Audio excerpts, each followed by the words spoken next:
Can you imagine having a child that's born that's never going to walk, never going to talk, always have to change their diapers, always have to fix their hair, always have to figure out what's wrong with them? Can you imagine living that life 24 hours a day, 7 days a week? Tifton is 18 years old, and he was born with delayed myelinization. When Bethany was born, she started having her delays about 6 or 7 months old, and so she got in therapy at 8 months. Then we saw Tifton started having seizures about when he was 8 years old, and then that was the downfall, really. I consider those the worst things ever. So he started out with little seizures, and then they became grand mal seizures, and he was having them about 3 grand mal seizures a day. And the worst part was that he couldn't be happy. He had his seizures like if you walked in his room to get him up from bed, or if he got excited, he'd have a grand mal seizure right there. So you're like, how can you have your child not be happy? You know, that was the worst thing. Your child's to be happy would have a seizure. Now they're teenagers, and it's really hard to entertain them. They don't have a whole lot they can do. They're confined to their wheelchairs. Most of the time when they're out of their rooms, they have to go be in their chairs. They take supervision all the time. You can't leave them on their own. They have to be hand-fed. They have to be hand-bathed. They are both diaper dependent. We have to change their diapers, which getting them in and out of their chairs to change their diapers become a task since they've gotten so big. They both weigh a lot, and they don't like to stay in their chairs all the time. So taking them from their chair to the floor to change their diaper, then taking them from the floor back to their chair is a very physical, strenuous task. I know that I needed a break when Megan was here, and I had a lot of support of families. I had a lot of support from Easter Seals, but we didn't have a respite home. This is a safe haven for families to bring their children. We have trained staff that love these kids, that have been with us since we opened. It's a wonderful place. Ty Christian was born with neuromuscular scoliosis, Down syndrome, and as early as 3 weeks of age, he had congestive heart failure because of the pressure. He didn't have the ability to swallow, and that resulted in congestive heart failure and aspiration pneumonia. When Megan was born, I was 39 years old. Can you imagine? Didn't know how to be a mother. This was my first child.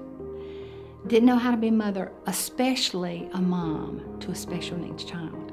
So it was just, it just opened my eyes. But if I had those 14 years of my life to live over, that Megan lived with me, I wouldn't change anything about her.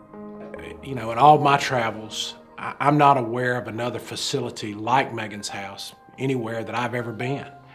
It is definitely a need. There's a need there, and that it was identified and we've come up with this incredible solution is just says so much about the founder and the folks that have supported it through the years. Nowhere else are services like this available to the caregivers out there. Megan's house does provide us with a level of security, a level of comfort that we can't get anywhere else, because our child requires so much attention, specialized attention, that we can't get that from just anywhere. But Megan's house has everything that we need.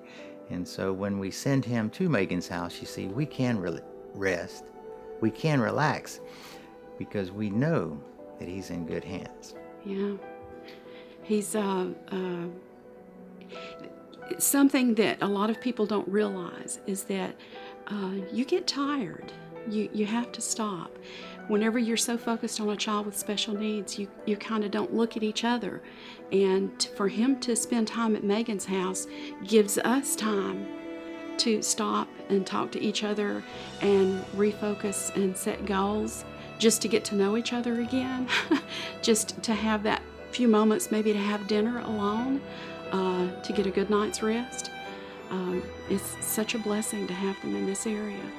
If you've never walked this walk, don't have a special needs child, or don't have one as part of your family,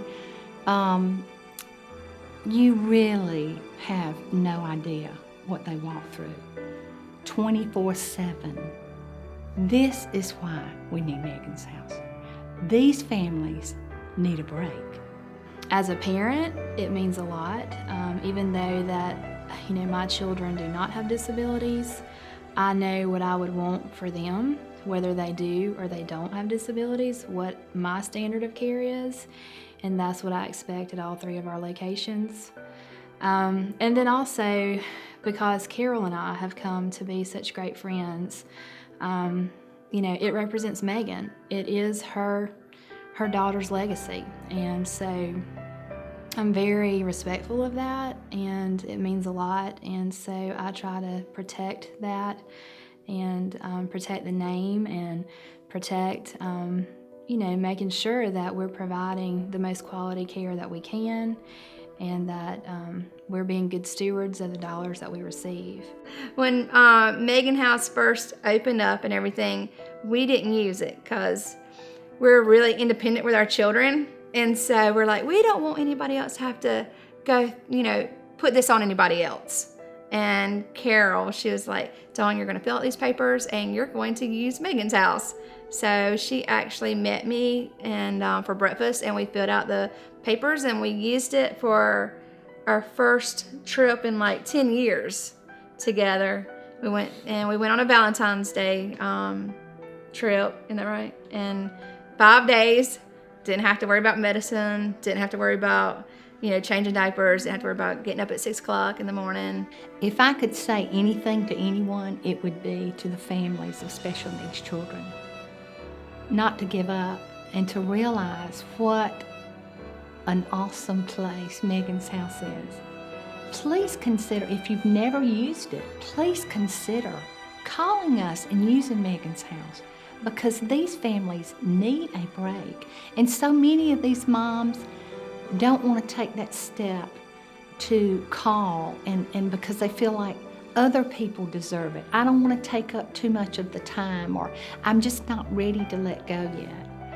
And I know it's hard. I know it would be for me to let Megan stay at a respite home, but it has to be done for our sanity, and to have some time away for us so we can come back and be energized to meet that responsibility again. Once we walk through the door and the ladies there start saying, hey, Tiffany, hey, Bethany. They love it. Tipton and Bethany love it. You can tell they're getting more and more comfortable with it. And that just, it's reassuring once you see the people there interact with them. And in fact, that's written all over his face. When we first drop him off, he's always smiling. And in fact, immediately he turns away from us and he focuses on the nurse and the toys. And he wouldn't do that if he didn't feel safe there. He wouldn't do that if he didn't like it there. In fact, he wouldn't do that if he didn't love it there. I often, having the opportunity, the privilege of going to Megan's House and understanding what they do and seeing clients there, I think about the unique kind of person it takes to care for a special needs child. And the fact that once you're on the job, there's no such thing as a break. It's not 8 hours a day. It's not even a 12-hour shift. It's 24 hours a day, 7 days a week, 365 days a year. And yet the people that do it wouldn't have it any other way. She went with me everywhere. She was my shadow. That's why I believe Megan's name is so well known in Albany. And I believe that's why a lot of people don't know me as Carol Holloman. They know me as Megan's mom. My husband's and my prayer had always been, God, don't let her outlive us. Because who would take care of her? Research indicates that families who forego respite care often end up with some really negative outcomes. Children end up being abused or neglected, and that's not always intentional. But then also, just because of the strains of raising a child with special needs, the divorce rates are higher. There's financial pressures. There's pressures of making sure that other siblings have their needs met. And so what ends up happening often is families will say, I can't do this anymore. And they will request out-of-home placement for their children. And currently in our society, and in Georgia specifically, there are no real out-of-home placements for children with disabilities because we believe that children should be at home with their families. So without respite care, these children would really be, and these families would really be in a very dangerous place. The support we receive from them, you can't put a value on it. Without Megan's house, we would be in trouble in a number of ways. For example, our child requires so much attention throughout the night. It's seldom, in fact, it's been years since either of us have gotten a good night's rest. I should say a complete night's rest. But we don't mind because he deserves this kind of care, and he certainly needs it. So we're oftentimes running at the exhaustion level, I should say. But Megan's house provides us a means of resting and getting ourselves recentered. And so when we come back to Christian, you see, we're sharp. We're able to provide him continued care because we're able to get rest. For us to be together, just the two of us, is really re-energizing. So I have like that to look forward to get through the days. That's why without Megan's house, I wouldn't even have that to look forward to.